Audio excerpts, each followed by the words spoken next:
Hey y'all, so I told you that when I get my ancestry.com kit, I was going to do a blog about it. And because, I have to give some back. If I'm going to tell the story, I got to do some backstory on it. So my name is Miss Knockout. First of all, you can follow me at The Real Miss Knockout. It's my Instagram. Twitter, Miss_Knockout, Facebook, everything Miss Knockout, 2 S's. So, I got my kit, right? Just came in the mail. And it comes with instructions. Tells you exactly how to do it. It comes with a little bag so that you could put your specimen in, and it comes with the little cup. You do your specimen, and you spit in it, and you seal it up. Then you put this blue fluid in it, and then you shake it up, and then you mail it back in this self-addressed envelope to them free of charge. So I will be doing it at the end of this video. I just want to give you a little backstory before I spit in the cup and mail it off.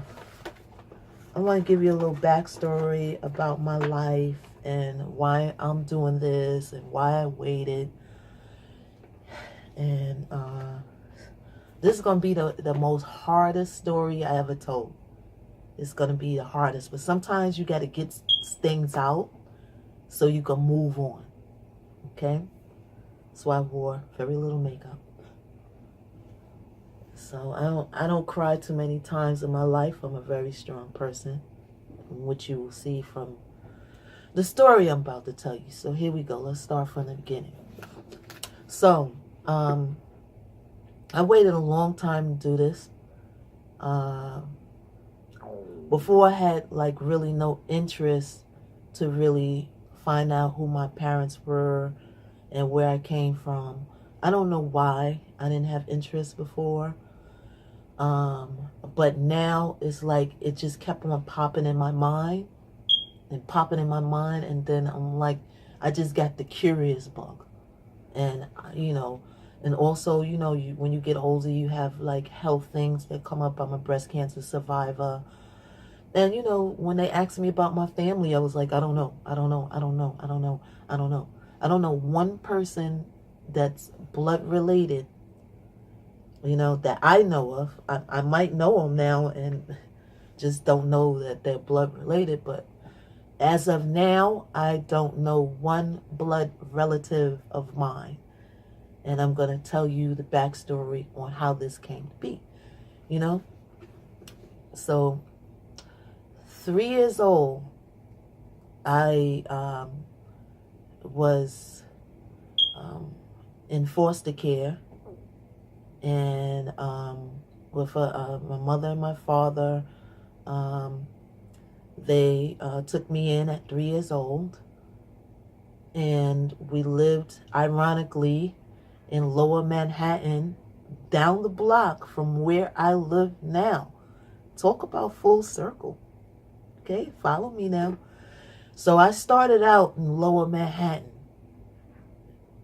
You know what I'm saying? And at 3 years old, we lived down here. I have a very vague recollection of that apartment. And the funny story that my adopted father used to tell me is that they found out that I needed glasses because I used to have this little toy, and you had to thread the shoe. And I would hold it up so close to thread it. You know what I'm saying? It would crack them up, and they couldn't understand at first why I was doing it. They thought I was trying to be a little jokester, but I couldn't see it. So they brought me to get glasses at 3 years old. They were thick. So when I got older, I'd say about maybe I moved. It had to be before, but when I was like 4. I moved out, and we moved to Queens, Springfield Gardens, to be exact. Shout out to Queens for life. And they brought a house, and they were older. I'd say they were almost in their 60s. By the time I was like, I say they was in their 40s, and then yeah, about in their 40s. This is like, I'm remembering stuff from a long time ago, so bear with me. So I was in foster care, and you know, it was some kind of it was a trip. My father worked on the docks. He was a hard worker. He worked nights. And my mother, she cleaned houses. She brought me a lot of times to people's houses that she cleaned. And, you know, I would sit there in the summertime. But she drank a lot. And by her drinking a lot, you know, she turned into a different person when she drank. You know what I'm saying? Very bossy, very violent. My sister, my older foster sister, moved out to get married to escape from her because she was so volatile. And she would drink. You know, my cousins, you know, I would go see them or whatever. And she would just get violent with us, me and my brother, Freddie.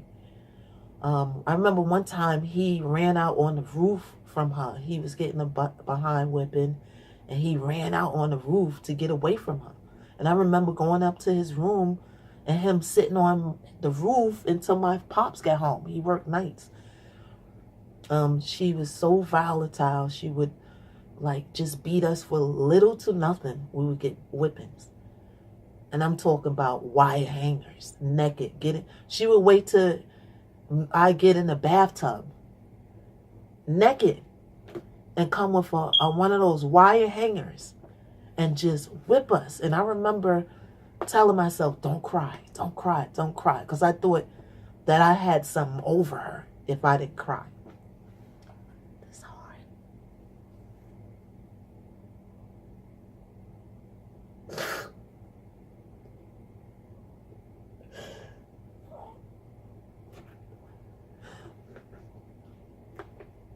Let me get through it, I promise. Just bear with me. Never told this story before. So the neighbors would know, you know, sometimes it would take out into the streets. Sometimes I would run out and nobody did nothing. I would go to school. I would tell her. Nobody did nothing. The ACS, and I mean, when I say she beat us, it was, and verbal abuse.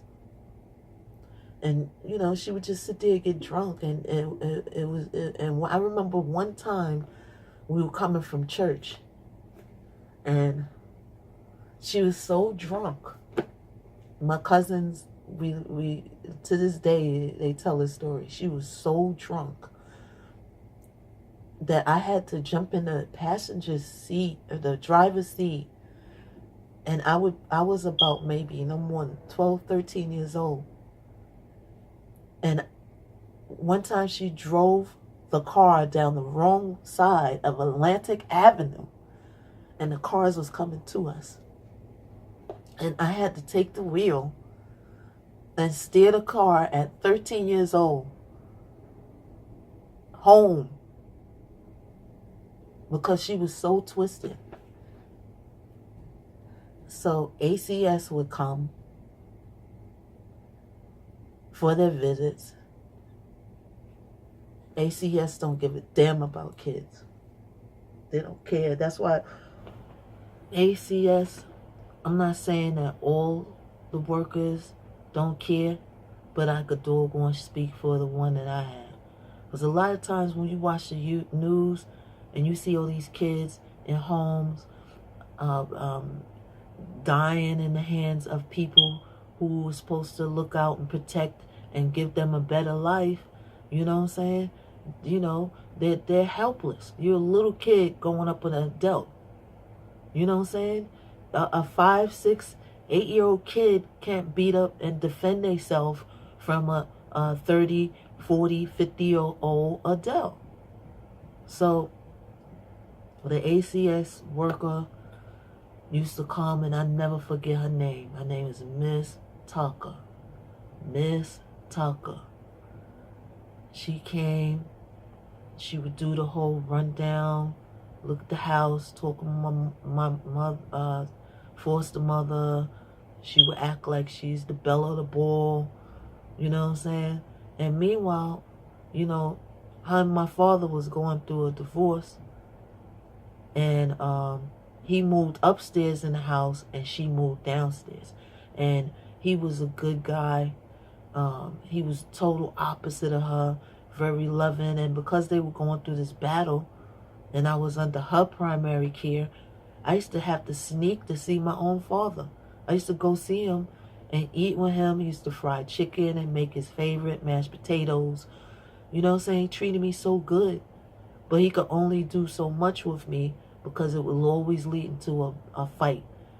That's another whole story. They used to fight like death match in there, to the point where the cops knew them by first name.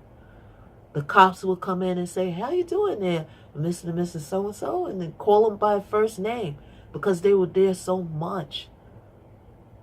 So ACS would come. And then, you know, that she would take me out to talk to me.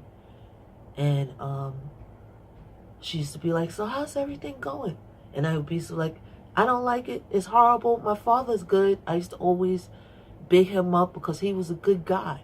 You know what I'm saying? But they were at war. So it was only so much he can do. He knew what was going on. You know what I'm saying?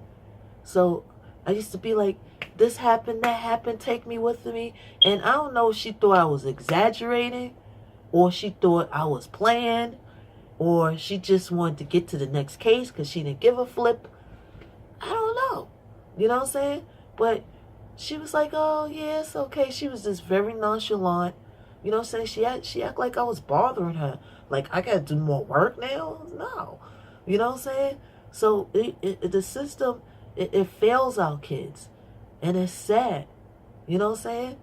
So, because this is your job, to check up on me, make sure I'm okay. And if I'm not okay, you're supposed to do something about it. So I used to tell her, "No, it's not okay. She's hitting me. She's doing this." Verbal abuse. She even came up to the school and gave me the butt whippings of all butt whippings in front of all my classmates and the teacher. Nobody did nothing. You know what I'm saying? They just cancel it out to a parent that's just overzealous in checking her kid. They did nothing. I was in tears. I used to be like, "Take me with you, take me with you, take me with you." She would bring me to McDonald's and then bring me back home. And I would have to go back into Sing Sing with all this stuff going on. You know what I'm saying? My family members used to make jokes. They used to be like, "Yeah, Michelle getting her behind whipped for breakfast, lunch, and dinner." You know, it was funny to them. It was a joke around the dinner table. So finally, my pops, he had enough. One day she went to work and he said, "I'm going to pack your stuff. Do you want to go?" He said, "You want to leave?" I said, "Yeah." Then it hurt me because I really liked him. He packed my stuff, opened another cake. Now, wait, let me back up. At about 15, they adopted me. I forgot that part. I was adopted at 15 by the same parents. And then they got a divorce after that. I omitted that part. My bad. Right? So then it continued, the behind whippings, the verbal abuse. And I mean, I could go through stories and stories, but I'm going to spare you the gory details. So he packed me up, opened up another case, and they came. And when she went to work one day, they said, take whatever you want. He said, whatever else you want, I'll bring it to you little by little.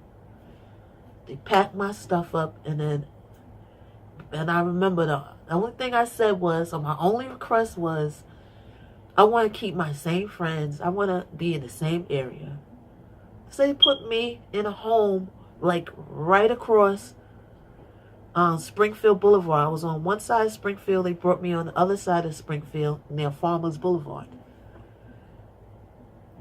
And this family was the total opposite. I got to do whatever I wanted to do. I got to run the streets. I did whatever. You know what I'm saying? And that's when I got into music and I started battling. And started going to seminars because I dove into music because it was like an escape to me. And I ran around, did seminars. I did all kinds of stuff that I don't get credit for. I was one of the first battle rappers in New York. I don't get credit for that. But it was so tough.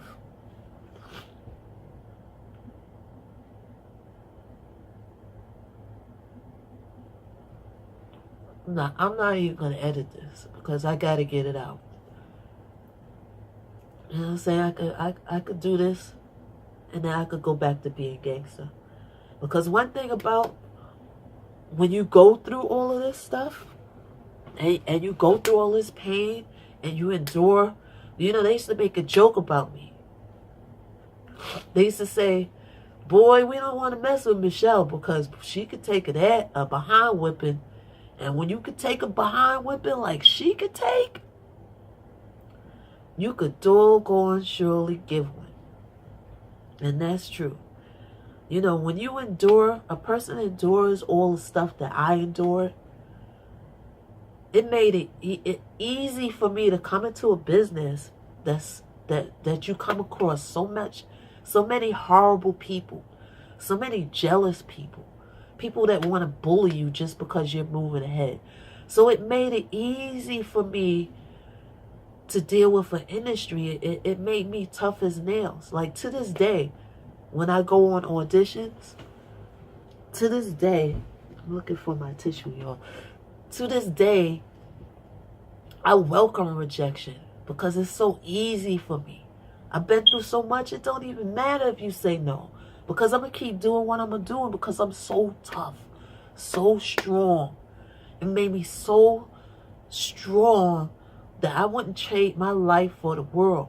Because the average person, they wouldn't be able to deal with what I deal with in life and in this industry. I just want y'all to see and give examples on what I had to deal with in life. You know, because people say, well, what does she have to go through? You know, I just want to give certain examples, you know, on the tough industry I chose. I chose it. I could have went to college. I did do some college, but I could have went another route. But I chose that route because it's my passion. You know what I'm saying? So I just wanted to give you examples. I don't want to dwell on it. I just wanted to give examples on things I had to deal with that my background made me tough as nails to deal with. When you determine and you really are good at what you do, you know what I'm saying, and the people are for you, you know, some people are going to be against you and they twist and they turn you, you know what I'm saying? And I was able to deal with this. I was able to deal with it, you know what I'm saying? So, and also I want to, for health reasons too, you know, because I did battle breast cancer in 2012. Both families came to visit me. I stay in touch with both families to this day. You know what I'm saying? I love them both to death. We will always be family no matter what happens. You know what I'm saying? You know, this might go well and it might not go so well. So, you know, I got people in my corner regardless. You know what I'm saying? I got 2 sets of families. 2! You know what I'm saying? So,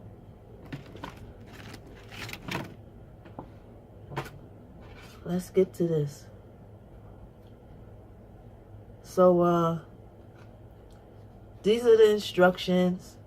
Let's get right to it, people. I'm going to send this off. We're going to come back 8 to 10 weeks, and we're going to get the results. So that's my story. I want you to check back in about, probably, they say it takes about a good 8 to 10 weeks. I'll give some alerts. I'm sure there'll be some dialogue and people that, can relate. Shout out to all the foster kids out there, all the adopted kids. I call them, the black garbage bag kids. You know what I'm saying? Shout out to you. And my Instagram is The Real Miss Knockout, 2 S's, Miss Knockout like the punch. I'll spell out TheMisskNoCKOUT.